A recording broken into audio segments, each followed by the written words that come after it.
Hey, thank you for coming to my show. I think you'll hear something today that makes you click that like button, share with your people, and subscribe so you don't miss what's next. Let's stay connected. Tell me what you think in the comments. And today we are here with Jay Nesbitt. Good morning, Jay. How are you today? Doing very well. About yourself? Man, I can't complain, brother. By God's grace. Amen. All the time. Yeah. So, how I like to start off my shows is, who are you? I'm Jay Nesbitt, better known to my mom and my family as Jermaine Nesbitt. Um, I am a father. I'm a son. I'm a God-fearing believer. Uh, Evanston long-term resident. All that. Who was your dad? My dad, his name is James Nesbitt. He and my mother are both from the South, Georgia, and they didn't meet till they actually came here. And that was a joke in both of their families that they had to come all the way to Chicago to meet each other, and they were almost in each other's back door. But during the Great Migration, everyone was leaving the South to strive for better opportunity. They met each other's life partner here in Evanston. My dad was a sharecropper. He was a farmer. At one point in time, he was working and running three family farms down south. So he grew up during some tough times in Georgia, had to endure racism, had to endure some tough work environments. But he was a hard worker, a loving, caring person. Family was important to him. A great provider. Um, yeah, that's what I can say about my dad. Yeah. What have you learned from your dad? Uh, to put it in a nutshell, we will make mistakes. You learn from them. You celebrate your successes, and you keep it moving. You never get stagnated. He taught me how to have a level head. He taught me to be patient. He taught me to, treat a woman. He taught me to how to, raise kids. I had a great example and a great male role model when it came to my dad. What message did he teach you that you were teaching your son right now? Never get too high, as they say in down south. Never get too high on the hog. Never get too big for your britches. Always, keep family first. No matter how high you climbed up on that ladder, that somebody can easily kick that ladder from underneath you, and you can fall on your butt. He taught me to, keep God first, stay true to myself. But just understand, you will make mistakes, and it's okay. That's how you learn and grow. What are some of the joys you experience as being a father? You watch that kid come into the world, male or female, and you share that joy with mom. But of course, you want to always teach your children some of your upbringings, and to watch those children grow and become grown adults. To me, that's the greatest joy.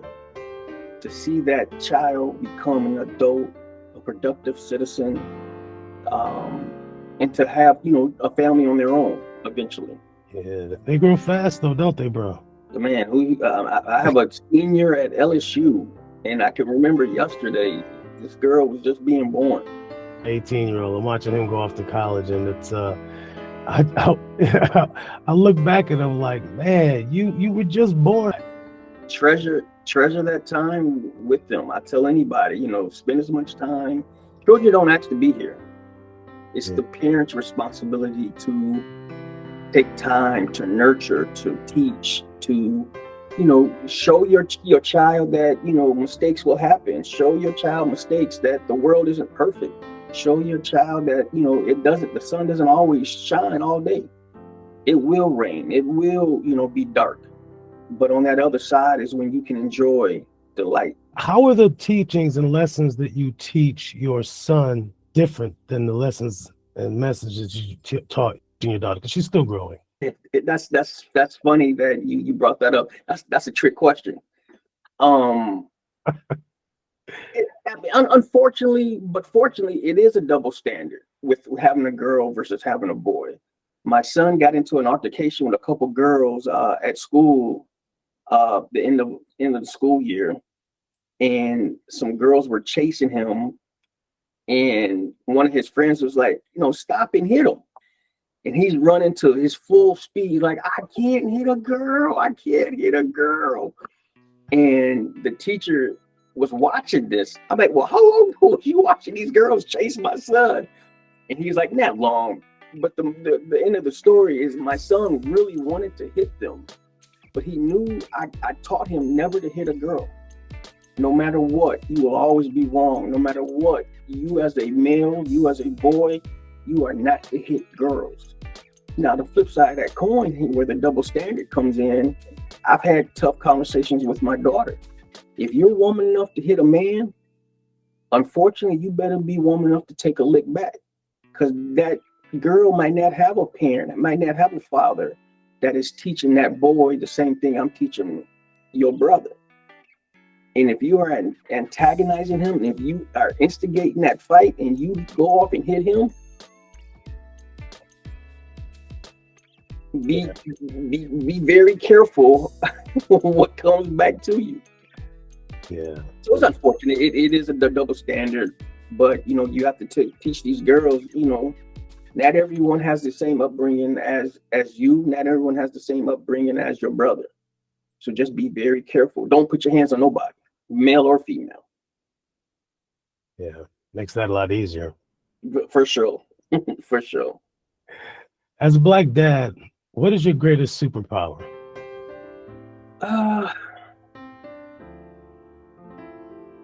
It would have to be understanding. It would have to be, I have to realize I was 10 at one point in time.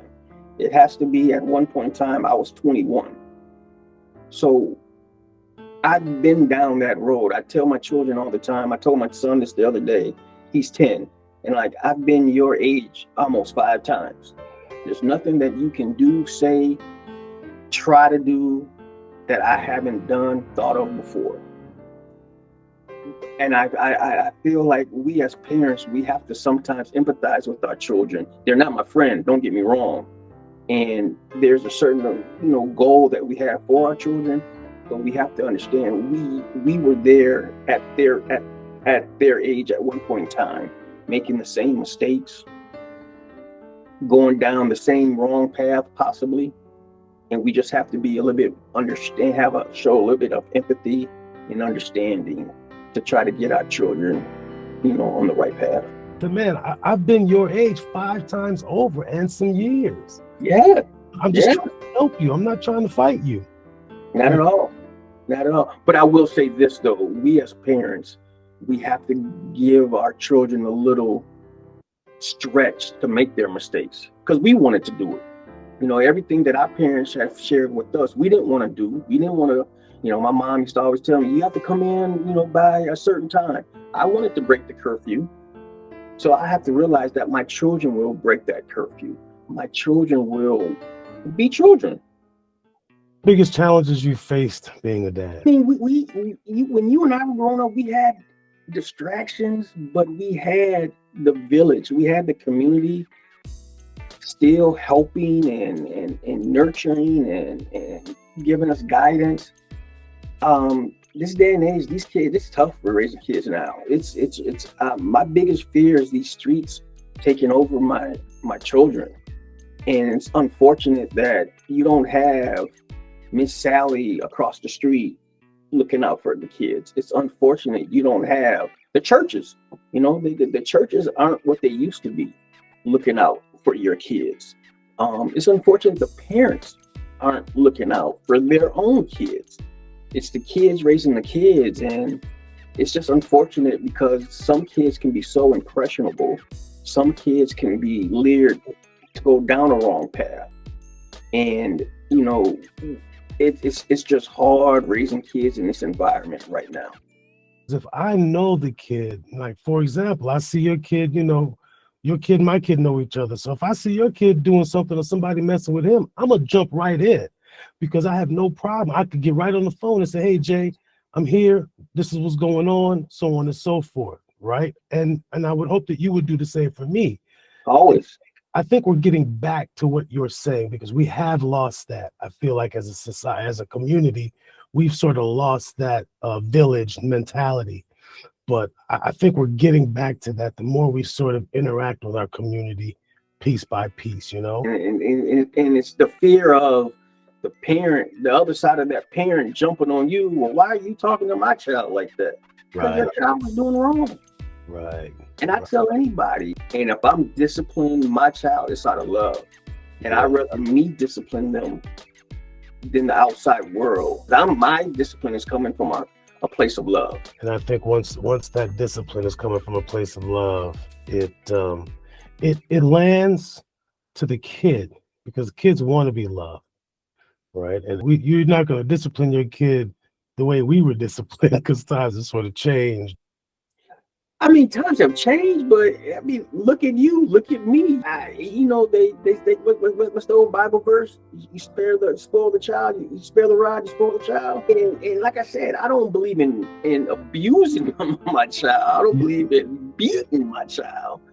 But I do believe in discipline. And if that discipline requires, a spanking, so be it. So be it. I know this is going into the public world, but like I said, if I'm disciplined out of love, I don't think any court, any law enforcement, anyone should intervene.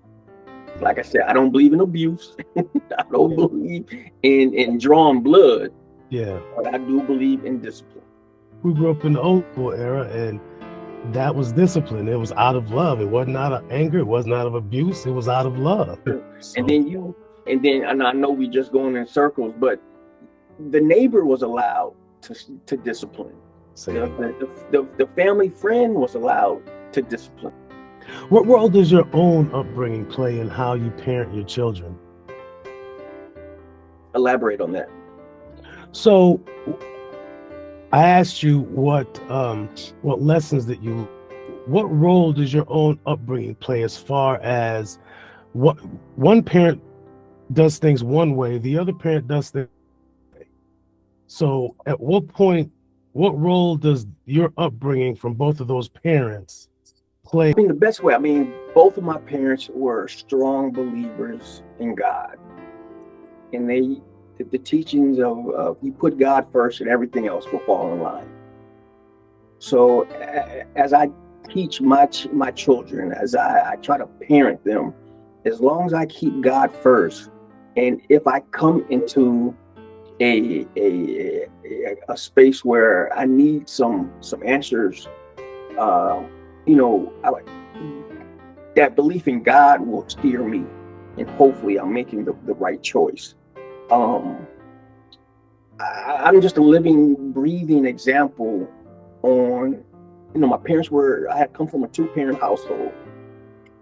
Unfortunately, neither of my children live in the same household. But I can only do what was taught to me. I didn't personally get caught up in the streets. I made some mistakes? Of course I made mistakes. But I say I'm a prime example on good parenting. And I'm hoping that in the long run, I am parenting the correct way when it comes to mine. And they can, as I said before, be a productive citizen. You only know one way to parent, and that was the way. Yeah, once mom said yes, it was yes. If daddy said no, it was no. It goes all back to, my parents and your parents. And, I know 2-parent households is rare nowadays in our community, which is so unfortunate. So I think I had the great foundation set up for me, and only time will tell if I'm doing the right thing. How do you discuss race and identity with your children? My daughter's older. She was raised in Louisiana, so I necessarily didn't have to have that type of conversation with her. My son, I'm a single father. He lives with me. it's a hard but necessary conversation, and uh, and growing up in Evanston is a very unique community in itself. We love to say we're a melting pot of everything, but yet and still we know that there are pockets and there's segregation and there is racism here in Evanston. I just have to teach my son to do his best and understand that the best is a different definition for different people.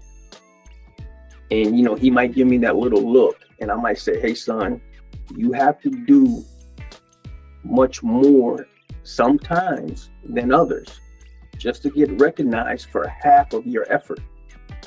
So you have to do 150% of the work just to get recognized sometimes for 75. It's not fair. It's we're working on it. It's a work in progress, and all you can do is your best.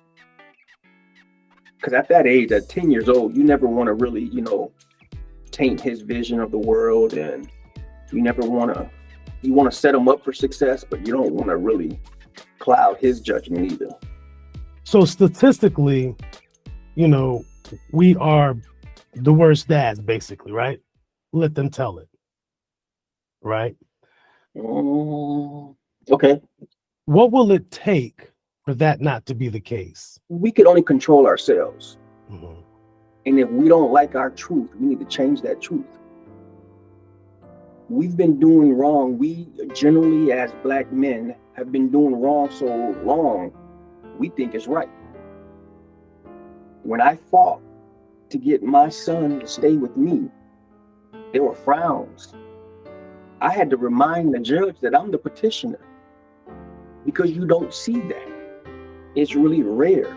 And we need to flip that narrative to where we as dads, if we're having children, we need to step up and do what we need to do. I personally can only lead by example. I got the example from my dad. My dad probably got the example from, a male figure in his life, his granddad. You and I can only control what we can control, which is ourselves. But I do believe if I see you doing better, I'm going to do better. If I see my uncle doing better, I'm going to do better. If my son sees me doing better, he's going to do better. We just need more examples of what good men and good dads look like. And don't always quit the gossiping, and let's showcase the good and not the bad. That old saying, it takes, bad word of mouth will travel faster and longer than a good word of mouth. Well, we need to change that. This podcast is changing that. We need to put out there the good stuff, because there are good fathers out there. I surround myself around good fathers. Yeah. So therefore, my son is going to see not only me as an example of a good role model, but he's going to see other Black males out there. What a good friend of mine, he's actually the president of FAM now, Omar Brown. He's been always, his team has been he used to coach the Pistons, and he used to always say he loves having a lot of assistant coaches. And he asked me to be an assistant coach way back when. I said, man, I don't know anything about basketball. I'm not really a coach. And he's like, well, Jay, one, I just want you there for the support. And two, I want the kids to see successful Black men. And that got to me, that touched me. He's like, because they not really seen. My field is in finance. And he says, those kids aren't gonna really see a guy coming in a suit and tie, a guy coming in a suit and jacket dealing with finance. I want them to see that. You're absolutely correct, Mr. Brown. I'll be there. Yeah. Omar. That brother's been traveling all summer. I'm gonna get him on this show. I love what he's doing with FAM, right? Yeah. And it's like, yeah. I want my kids to see You know, I want them to see that black men are more than what you think they are. You know, We need to change that narrative. And like I said, we love to society, black, white, Asian, Hispanic. I don't know why it is in our human nature to just highlight the bad. No, we need to highlight the good. When did, you have kids sometimes, they don't want to be the smart ones. They don't want to promote or advertise they got 100% or an A on a test. No, say you got an A. Say you the smartest one in that class. Advertise that. very true. I had the same problem with my oldest as he was going through high school. He would get highlight that. And I said, well, why not? He said, well, because other kids haven't gotten good grades and I don't want to stand out. And I said, well, yeah, but you can actually let your friends know that you can help them if they need help so that Yes. they can get on that same level. Yeah. Always about, it's not always about I'm this, I'm that, as much as it's about helping people who need to be helped. Yeah. You're right. You're right. And I mean, I was having this conversation with my mom, and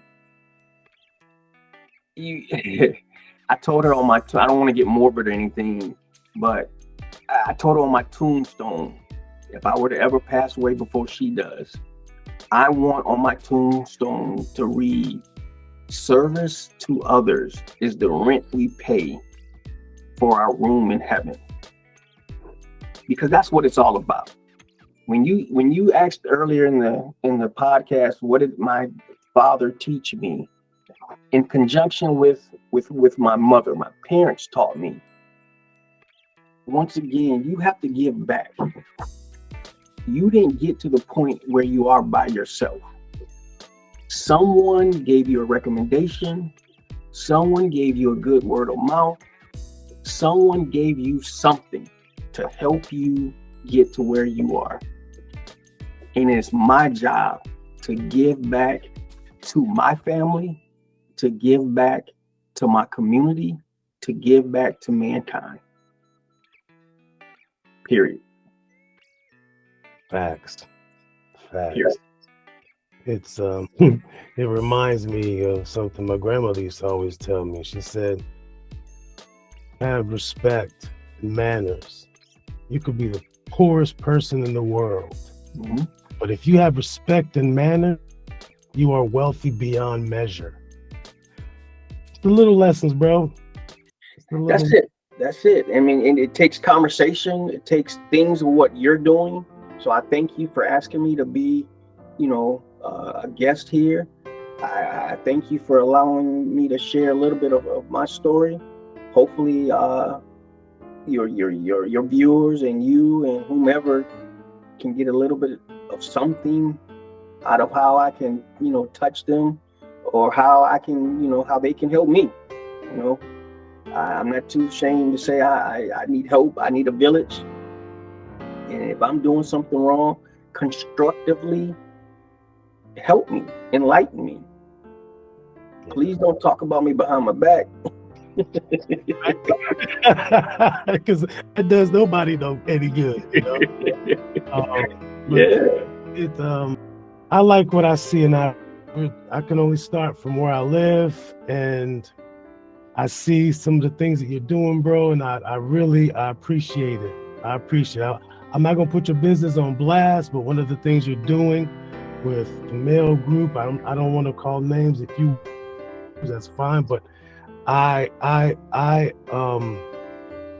respect the work that's being done in our community, because your group has been doing work in our community for the longest time, and the work is magnificent, beautiful, rewarding, and I could just imagine the joy that you get out of helping someone else forward, and I thank you for that.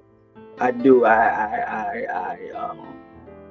think the quote, and that quote was from Muhammad Ali about the service to others. I try to live and die by that. And Hopefully I can, bring my son to, different functions and to see me give back, to see me serve, because at the end of the day, that's what God wanted.